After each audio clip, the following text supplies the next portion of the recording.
মুচকে খাটো করে রাখবে। কিছু মানুষের মুছ আছে একদম লম্বা করতে করতে ঠোঁট বেয়ে আরেক ঠোঁট পর্যন্ত লেগে যায়, আবার এই ঠোঁট দিয়া পানি খায়। আছে ঠোঁট এই মুছ কামায় না, মুছ ছোট করে না। আছে দরবারে যায়, কিছু কিছু দরবারে আছে মুছও কামায় না, একবারে চুলও কামায় না, চুলের মধ্যে জট আর মুছের মধ্যে কোনো কিছুই কামায় না। নাউজুবিল্লাহ বলেন না। আর এই পানি কিছু আল্লাহর বান্দা বান্দিরা ভক্তবৃন্দরা আছে, এই পানির মধ্যে নাকি বরকত আছে। বলেন না নাউজুবিল্লাহ। এই পানির মধ্যে নাকি বরকত আছে, যে বাবার এই গোসলের পানিটা যে খাবে তার সমস্ত মান্যত সমস্ত আশা আকাঙ্ক্ষা পূরণ করে দিবে। বলেন না নাউজুবিল্লাহ। আল্লাহ রাসূল বলেন কসসুস শারিবি, মুছকে খাটো করা। কি করা? মুছকে খাটো করা। ওয়া ইফাউল লিহইয়া, এই মুছ খাটো করা, দাড়িকে লম্বা করা। দাড়িকে কি করা? লম্বা করা। ভাই মনোযোগ সহকারে শুনবেন মুসলমান হিসাবে, আজকের বয়ানটা খুবই গুরুত্বপূর্ণ। স্বয়ং নবী বলেন, ইন্নাল হামদুলিল্লাহ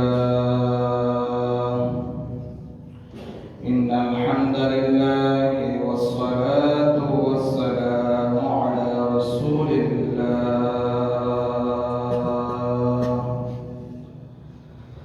আম্মা বা'দু ফাআউযু বিল্লাহি মিনাশ শাইতানির রাজীম।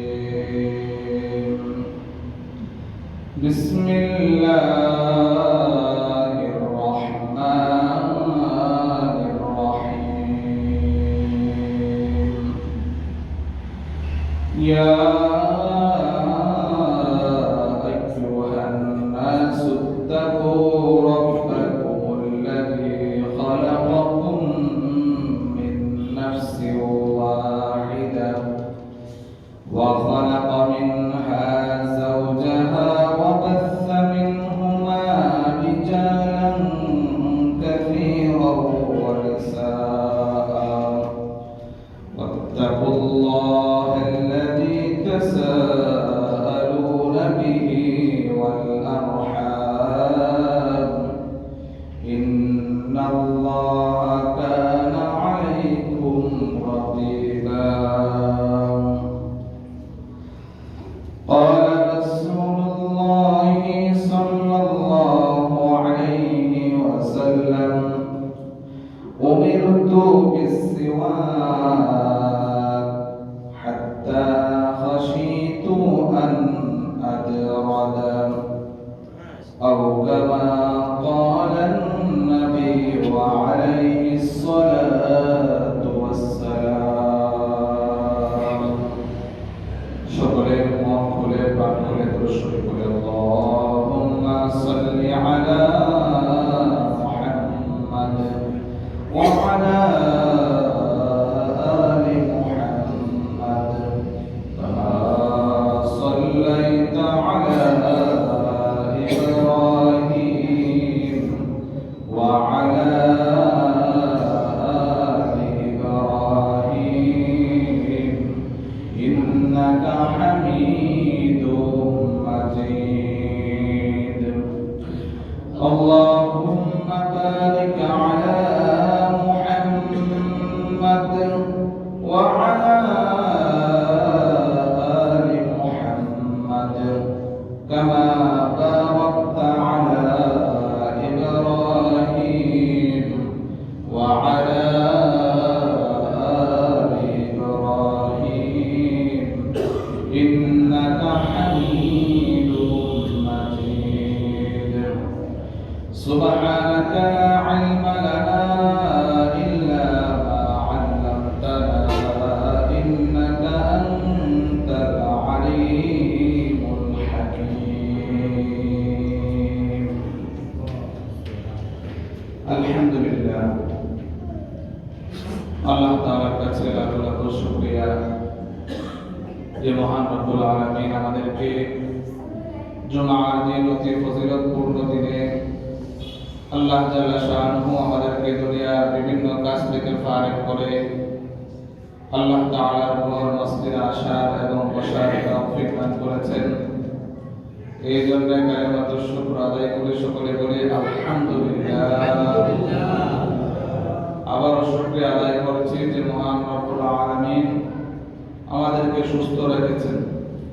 সুস্থতা আল্লাহ তাআলার কাছে এক বড় এক নিয়ামত। আল্লাহ তাআলার কাছে আবারও কালিমাত শুকর আদায় করে সকলে বলি আলহামদুলিল্লাহ।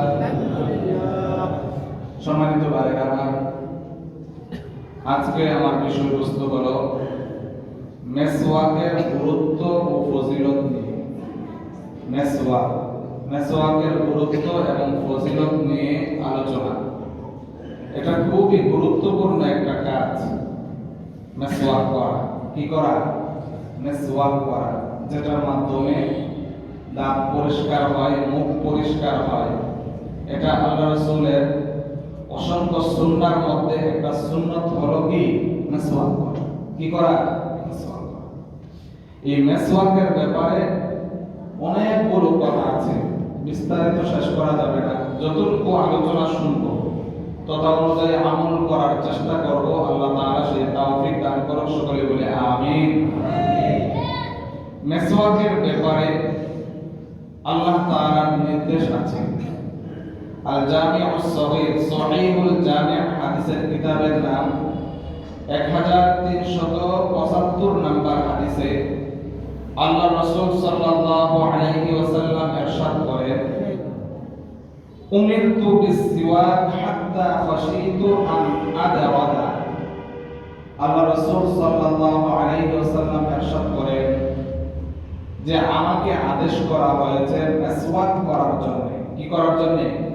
মেসওয়াক করার জন্য আমাকে এমন ভাবে আদেশ করা হয়েছে, হাত্তা খাশিতু আন আদাওয়াদা, যেন মেসওয়াক করতে করতে আমার ভয় হয় যে আমার দাঁত নিয়ে পড়ে যায়। বলেন না সুবহানাল্লাহ। এমন ভাবে আল্লাহ তাআলা আদেশ করেছেন যে মেসওয়াক করো। উমিরতু বিসওয়াক, মেসওয়াক করার জন্য আল্লাহ তাআলা আদেশ করেছেন। আমার রাসূল বলেন আমার ভয় হয় যে মেসওয়াক করতে করতে না জানি আমার দাঁত পড়ে যায়। এমন ভাবে আল্লাহ তাআলা আদেশ করেছেন। বলেন না সুবহানাল্লাহ। আরেকটা হাদিসে আছে আল্লাহ রাসূল সাল্লাল্লাহু আলাইহি ওয়াসাল্লাম বলেন, উমিরতু বিসওয়াক হাত্তা খাশিতু আইয়ুক্তাবা আলাইয়া, যে মেসওয়াকের জন্য আমাকে এমন ভাবে আদেশ করেছে, নামাজের মতো, নামাজ যেমন ফরজ এমন ভাবে মেসওয়াক করাকেও যেন ফরজ হয়ে যায়, এমন ভাবে আমাকে আদেশ করেছেন। বলেন না সুবহানাল্লাহ। মেসওয়াকের আদেশের ব্যাপারে, গুরুত্বের ব্যাপারে বুখারী শরীফের 887 নম্বর হাদিস, বুখারী শরীফের 887 নম্বর হাদিসে আল্লাহ রাসূল সাল্লাল্লাহু আলাইহি ওয়াসাল্লাম বলেন, লাউলা আন আশুক্কা আলা উম্মতি আও আলা নাসি লা আমারতুহুম বিসওয়াকি মা'a কুল্লি সালাতি। আল্লাহ রাসূল বলেন, আমার উম্মতের জন্য যদি কষ্টদায়ক না হতো, মানুষের উপর যদি কষ্ট না হতো, তাহলে মেসওয়াক প্রতি নামাজের ওয়াক্তের সময় মেসওয়াক করাটাকে আমি আবশ্যক করে দিতাম। বলেন না সুবহানাল্লাহ। এত গুরুত্ব। যদি মানুষের কষ্ট না হতো, কারণ 5 ওয়াক্ত নামাজের সময় মেসওয়াক করাটা তো একটু কঠিনই ব্যাপার, তারপরে আল্লাহ রাসূল বলেন যদি কষ্ট না হইতো তাহলে আমি আবশ্যক করে দিতাম, এটা ওয়াজিব করে দিতাম। মেসওয়াকটা নামাজের মতো ওয়াজিব করে দিতাম আমার বান্দার জন্য, আমার উম্মতের জন্য। বলেন না সুবহানাল্লাহ। এত গুরুত্ব দেওয়া হয়েছে মেসওয়াকের জন্য। এরপর আসেন আল্লাহ রাসূল সাল্লাল্লাহু আলাইহি ওয়াসাল্লাম, আমাদের নবী মুহাম্মদুর রাসূলুল্লাহ সাল্লাল্লাহু আলাইহি ওয়াসাল্লাম সব সময় মেসওয়াক করতেন। সব সময় কি করতেন? মেসওয়াক অবস্থায় থাকতেন, সব সময় মেসওয়াক করতেন। নাসাই শরীফের 3 নম্বর হাদিস, নাসাই শরীফের 3 নম্বর হাদিসে আল্লাহ রাসূলের সাহাবী হযরত আবু মুসা রাদিয়াল্লাহু তাআলা আনহু থেকে বর্ণিত হাদিস, তিনি বলেন, দাখালতু আলাইয়া রাসূলুল্লাহ সাল্লাল্লাহু আলাইহি ওয়াসাল্লাম ওয়া হুয়া ইয়াস্তান্নু ওয়া তারফু সিওয়াকি আলা লিসানিহি ওয়া হুয়া ইয়াকুলু আ আল্লাহ রাসূল সাল্লাল্লাহু আলাইহি সাল্লামের কাছে আবু মুসা রাদিয়াল্লাহু তাআলা আনহু প্রবেশ করলেন। প্রবেশ করার পরে তিনি দেখতে পাইলেন আল্লাহ রাসূল সাল্লাল্লাহু আলাইহি ওয়াসাল্লাম এদিকেও যাচ্ছেন সেদিকে যাচ্ছেন, একবার এদিকে যাচ্ছে আর একবার ওদিকে যাচ্ছে। আল্লাহ রাসূল মিসওয়াক করা অবস্থায়, কি করা অবস্থায়? মিসওয়াক করতেছে এবং গড়গড়া করতেছে। মুখ পরিষ্কার করলে যে একটা আওয়াজ করে, যেভাবে আওয়াজ করে আল্লাহ রাসূল মুখটাকে মিসওয়াক করার পরে পরিষ্কার করতেছেন। এই অবস্থাটা হযরত মুসা রাদিয়াল্লাহু তাআলা আনহু দেখতে পাইলেন। বলেন না সুবহানাল্লাহ। আল্লাহ রাসূলকে সব সময় নামাজের ওয়াক্ত তো আছে, যে কোনো সময় আল্লাহ রাসূলকে মিসওয়াক করা অবস্থায় মিসওয়াক করতে দেখতেন সাহাবীরা। বলেন না সুবহানাল্লাহ। এরপরে আল্লাহ রাসূল বারবার সাহাবীদেরকেও আদেশ করতেন, কি করতেন? সাহাবীদেরকেও আল্লাহ রাসূল মিসওয়াকের জন্য উদ্বুদ্ধ করতেন। বুখারী শরীফের 888 নম্বর হাদিসে আল্লাহ রাসূল সাল্লাল্লাহু আলাইহি ওয়াসাল্লাম বলেন, আকসারতু আলাইকুম ফিস সিওয়াক, আমি তোমাদেরকে মিসওয়াক করার জন্য বারংবার বলতেছি তোমরা মিসওয়াক করো। বলেন না সুবহানাল্লাহ। মিসওয়াক করার জন্য আল্লাহ রাসূল আদেশ দিচ্ছেন সাহাবীদেরকে। তাইলে এই আদেশটা আমাদের নবীর উম্মত হিসাবে, শ্রেষ্ঠ নবীর শ্রেষ্ঠ উম্মত হিসাবে সেই আদেশ মানার দরকার আছে কি নাই? অবশ্যই আছে। আল্লাহ রাসূল উদ্বুদ্ধ করতেন যে আমি তোমাদের জন্য মিসওয়াক করাটাকে যথেষ্ট মনে করি, তোমরা মিসওয়াক করো, বেশি মিসওয়াক করো। বলেন না সুবহানাল্লাহ। মিসওয়াকের ব্যাপারে 5 নাম্বার কথা হলো আল জামিউস সহিহ, সহিহুল জামি' কিতাব, হাদিসের কিতাব 3153 নম্বর হাদিসে আল্লাহ রাসূল সাল্লাল্লাহু আলাইহি ওয়াসাল্লাম বলেন, সালাসুন হাক্কুন আলা কুল্লি মুসলিম, প্রত্যেক মুসলমানের জন্য হক হলো 3টা হক রয়েছে। কয়টা হক? 3টা হক। প্রত্যেক মুসলমানের জন্য হক রয়েছে কয়টা? 3টা। প্রতি মুসলমানের জন্য হক রয়েছে 3টা। 1 নাম্বার হক হলো আল গুসলু ইয়াউমাল জুমআতি, জুমআর দিন গোসল করা। বলেন না সুবহানাল্লাহ। সম্মানিত ভাইরা, মসজিদের দাওয়াত যাচ্ছে আপনাদের কাছে, মেহেরবানি করে গত সপ্তাহে আমাদের সভাপতি সাহেব বলেছিলেন যে আমরা যদি প্রতি সপ্তাহ প্রতিদিন একটা চা কম খাই, এই প্রতিদিন 10 টাকা করে যদি জমাই প্রতিদিন, তাইলে এক সপ্তাহের মধ্যে 7-10-70 টাকা হবে। 70 টাকা দরকার না, কমপক্ষে 50 টাকাও যদি প্রতি সপ্তাহ আমি আমার জন্য, সওয়াবের জন্য, নেকের জন্য, সদকায়ে জারিয়া হিসাবে ব্যাংকের মধ্যে এভাবে জমাই, এটা কার ব্যাংক? আল্লাহর ব্যাংকের মধ্যে। কার ব্যাংক? আল্লাহর ব্যাংকের মধ্যে জমাই। যদিও দেখি ন্যূনতম একবারে 50 টাকা মাত্র, কি টাকা? একবারে 50 টাকা। কিন্তু এই 50 টাকা আপনি মৃত্যুর পরে কবরে যখন শুয়ে যাবেন, হিসাব নিকাশ যখন হবে, তখন এগুলো পাহাড় পরিমাণে দেখা যাবে। বলেন না সুবহানাল্লাহ। আল্লাহ বলেন, স্বয়ং আল্লাহ বলেন, বান্দা তুমি 1 টাকা যদি আল্লাহর রাস্তায় দান করো, 700 নেকি তোমার আমলনামায় আল্লাহ লিখে দিবেন। বলেন না সুবহানাল্লাহ। কত টাকা কত জায়গায় ব্যয় করতেছে, কত জায়গায় ব্যয় করতেছে। চা একটা না খাইলে কোনো সমস্যা হবে না, পান একটা কম খাইলে কোনো সমস্যা হবে না। আমার ভাই, এই দিন নয়, এই মৃত্যুর পরে আমার হিসাব নিকাশ হবে। ওই দিনের জন্য, পরকালের জন্য কিছু রেখে যান। আল্লাহর ঘরে প্রতি সপ্তাহ আমরা দান করব। আল্লাহ সকলের দানকে কবুল করুক। সকলে বলে আমিন। সম্মানিত ভাইরা, আমরা বলতেছিলাম মুসলমানের হক কয়টা? 3টা হক। প্রতি জুমআর দিন গোসল করা। নাম্বার 2 আসওয়াকু, মিসওয়াক করা। কি করা? মিসওয়াক করা। নাম্বার 3 ওয়াতামাসসু মিন তাইবিন ইন ওয়াজাদা, সম্ভব হলে জুমআর দিন আতর ব্যবহার করা বা প্রতিদিন আতর ব্যবহার করা, সুগন্ধি ব্যবহার করা। কি করা? সুগন্ধি ব্যবহার করা। এটা মুসলমানদের তবিয়তগত 3টা হক। মুসলমানদের তবিয়তগত কয়টা হক? 3টা হক। জুমআর দিন গোসল করে, আতর মাইকা, সুগন্ধি মাইকা, সুন্দর কাপড় পরিধান করে সে কি করবে? জুমআর দিন মসজিদের মধ্যে আসবে এবং মিসওয়াক করবে। কি করবে? মিসওয়াক করবে। মিসওয়াক সম্পর্কে 6 নাম্বার একটা কথা। 6 নাম্বার কথা হলো 10টা জিনিস মুসলমানদের জন্য তবিয়তগত একটা বিষয়। মুসলমানদের স্বভাবে এই 10টা জিনিস থাকবেই থাকবে। এই 10টা জিনিস প্রত্যেকটা মুসলমান নরনারীর জন্য, প্রত্যেকটা মুসলমান নরনারীর জন্য এই স্বভাবটা থাকবে। এই 10টা স্বভাব থাকলে তাকে আল্লাহ তাআলাও পছন্দ করেন, মানুষও তাকে পছন্দ করবেন। বলেন না সুবহানাল্লাহ। 10টা স্বভাব কি?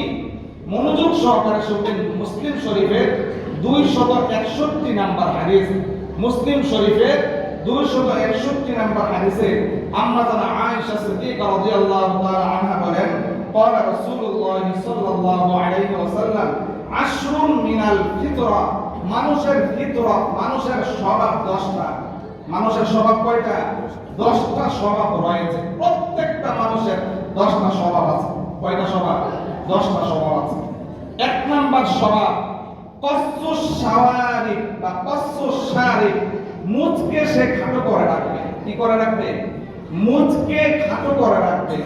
কিছু মানুষের মুছ আছে একদম লম্বা করতে করতে ঠোঁট বেয়ে আরেক ঠোঁট পর্যন্ত লেগে যায়, আবার এই ঠোঁট দিয়া পানি খায়। আছে ঠোঁট এই মুছ কামায় না, মুছ ছোট করে না। আছে দরবারে যায়, কিছু কিছু দরবারে আছে মুছও কামায় না, একবারে চুলও কামায় না, চুলের মধ্যে জট আর মুছের মধ্যে কোনো কিছুই কামায় না। নাউজুবিল্লাহ বলেন না। আর এই পানি কিছু আল্লাহর বান্দা বান্দিরা ভক্তবৃন্দরা আছে, এই পানির মধ্যে নাকি বরকত আছে। বলেন না নাউজুবিল্লাহ। এই পানির মধ্যে নাকি বরকত আছে, যে বাবার এই গোসলের পানিটা যে খাবে তার সমস্ত মান্যত, সমস্ত আশা আকাঙ্ক্ষা পূরণ করে দিবে। বলেন না নাউজুবিল্লাহ। আল্লাহ রাসূল বলেন কসুস শারিবি, মুছকে খাটো করা। কি করা? মুছকে খাটো করা। ওয়া ইফাউল লিহইয়া, এই মুছ খাটো করা, দাড়িকে লম্বা করা। দাড়িকে কি করা? লম্বা করা। ভাই মনোযোগ সহকারে শুনবেন মুসলমান হিসাবে, আজকের বয়ানটা খুবই গুরুত্বপূর্ণ। স্বয়ং নবী বলেন তোমরা মুছকে খাটো কইরা রাখো আর দাড়িকে কি করো? লম্বা করো। লম্বা, দাড়িকে ছেড়ে দাও। দাড়িকে কি করো? ছেড়ে দাও। এক মুষ্টির আগে তো খুর লাগানো যাবে না। আজকে দাড়ি কামাইতে কামাইতে মুরব্বীরা সহ দাড়ি কামায়, আর যুব সমাজ তো কথাই নাই। দাড়ি রাখলে তার স্ত্রী পছন্দ করবে না, তার বিয়ে শাদী হবে না। বলেন না নাউজুবিল্লাহ। এই ধ্যান ধারণা রাখাটা ভুল। আমার ভাইয়েরা, পুরুষের একটা সুন্দর নিদর্শন হলো সে মুখের মধ্যে দাড়ি রাখবে। মুসলমানদের একটা নিদর্শন, আমার ভাইয়েরা রাগ করবেন না, কষ্ট পাবেন না, এই দাড়ি না রাখা অবস্থায় একটা অপরিচিত জায়গায় যদি আমার মৃত্যু হয়ে যায়, তখন আমি মুসলমান কিনা পরিচয় পাওয়া যাবে না। ঠিক কিনা? মুসলমানদের একটা ঐতিহ্য, মুসলমানদের একটা চিহ্ন, শিআর, এটা হলো দাড়ি। এটা কি? শিআর, দাড়ি। এক মুষ্টির বেশি ঘরে কাটার অনুমতি আছে, কিন্তু এক মুষ্টির আগে ছাড়তে ছাড়তে কাটতে কাটতে একদম ক্লিন লেভেল করে ফেলে, একদম কাটতে কাটতে। আল্লাহ রাসূলের হাদিসে আছে দাড়ি কাটা মানে আল্লাহ রাসূলকে কষ্ট দেওয়া। এই দাড়ি কাটা যাবে না, দাড়ির মধ্যে হাত লাগানো যাবে না, দাড়িকে ছেড়ে দেন। দাড়িকে কি করে দেওয়া? ছেড়ে দেওয়া। মুছকে খাটো করা, দাড়িকে লম্বা করা। রাজি আছেন ইনশাআল্লাহ? দাড়ি রাখবেন তো ইনশাআল্লাহ? আল্লাহ সবাইকে স্লিপ করে এখানে যারা আছে, বাহিরে যারা আওয়াজ শুনতেছে, সবাইকে নবীর সুন্নাত দাড়ি রাখার তৌফিক দান করুক। সবাই বলে আমিন। সবাই দাড়ি রাখবেন, দাড়ি রেখে দেন, দাড়ি রেখে দেন, নিয়ত করেন যে দাড়ি রাখবো। অনেক মা বোনেরা আছে, তার স্বামী যদি দাড়ি রাখে সে স্বামীকে টর্চারিং করে। স্বামীকে অনেক মা বোনেরা টর্চারিং করে। আমি আপনাদেরকে একটা বুদ্ধি শিখাই দেই, যে বুদ্ধিটা আমার উস্তাদ শিখাইছিলেন। বুখারী শরীফের দর্সের মধ্যে আমার উস্তাদ আল্লামা আহমদ শফি, আল্লামা বাবু নূরী সাহেব, ওনারা ইন্তিকাল করেছে। আল্লাহ ওনাদেরকে জান্নাত নসিব করে, সকলে বলে আমিন। এবং যাত্রাবাড়ির মুফতি মাহমুদুল হাসান সাহেবও এই বুদ্ধিটা শিখাই দিয়েছেন।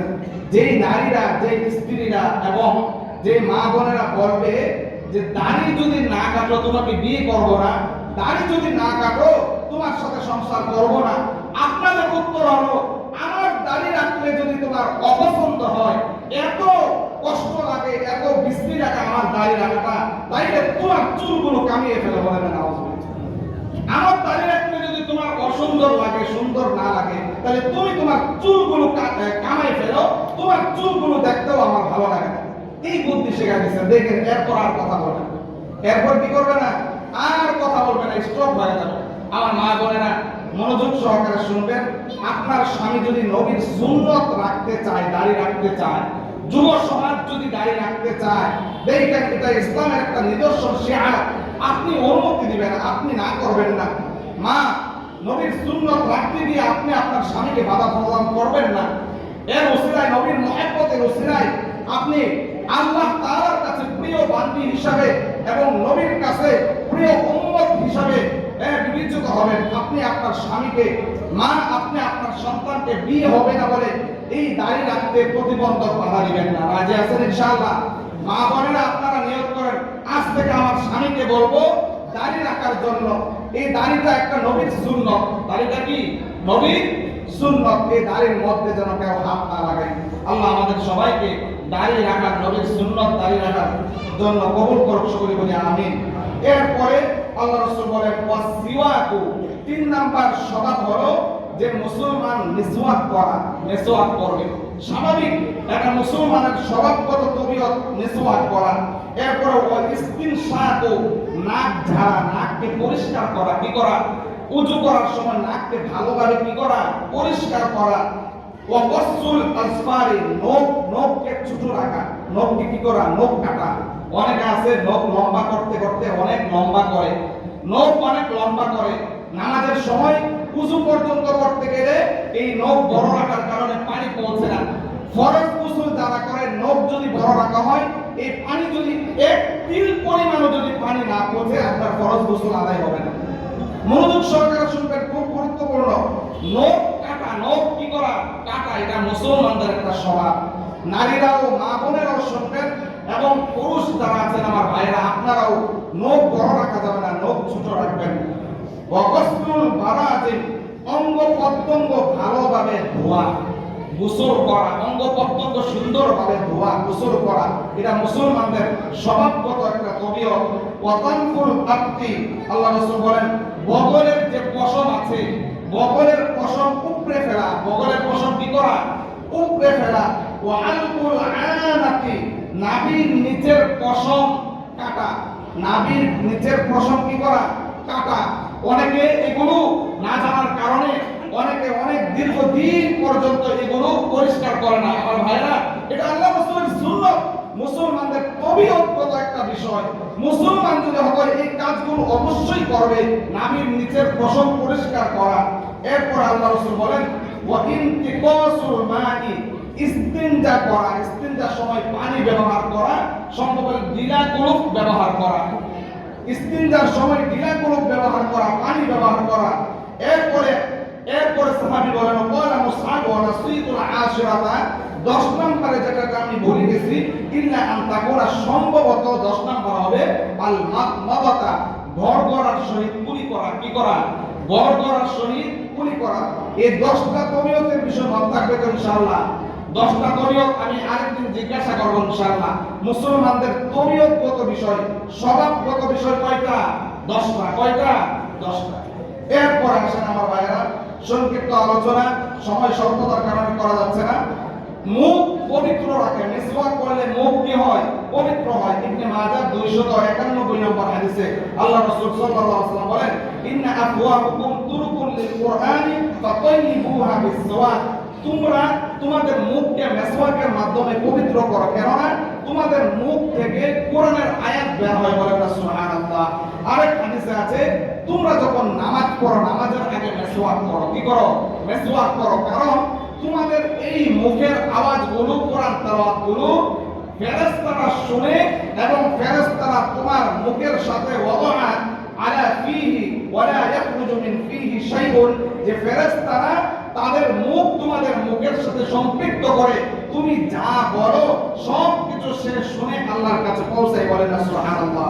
এমন তা অবস্থায় আমার ভাইরা, এই ফেরেশতা যখন আসলো, আপনি যখন নামাজে দাঁড়াইলেন, নামাজে দাঁড়ানো অবস্থায় যখন আপনার মুখের মধ্যে দুর্গন্ধ পায়, কি পায়?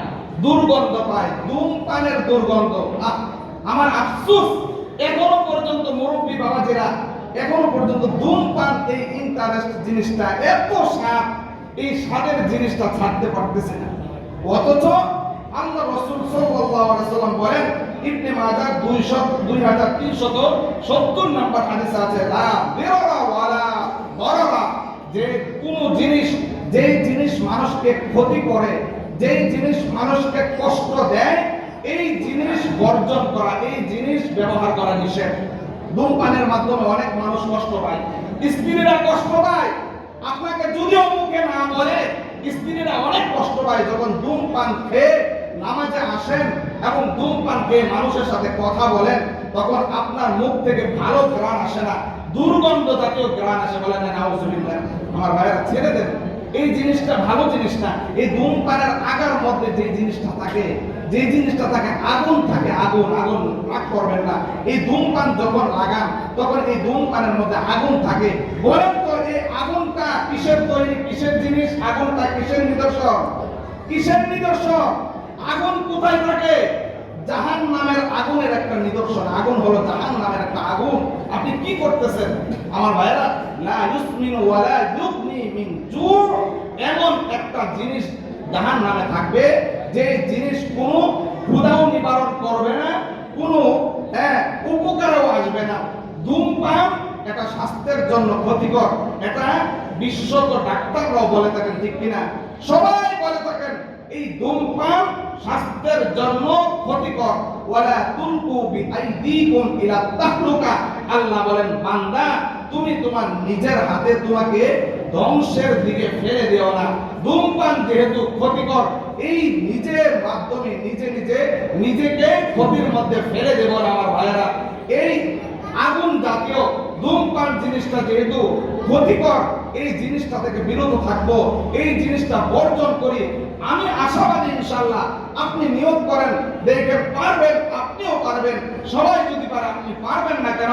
ডাক্তার যদি একটা বিষয় নিষেধ কইরা সবকিছু শেষ করতে পারে, এই সবকিছু বাদ দেওয়াইতে পারে, আপনি কেন পারবেন না? আল্লাহ তো নিষেধ করেছেন যেই জিনিস মানুষকে ধ্বংসের দিকে নিয়ে যায় সেই জিনিসটা বর্জন করা।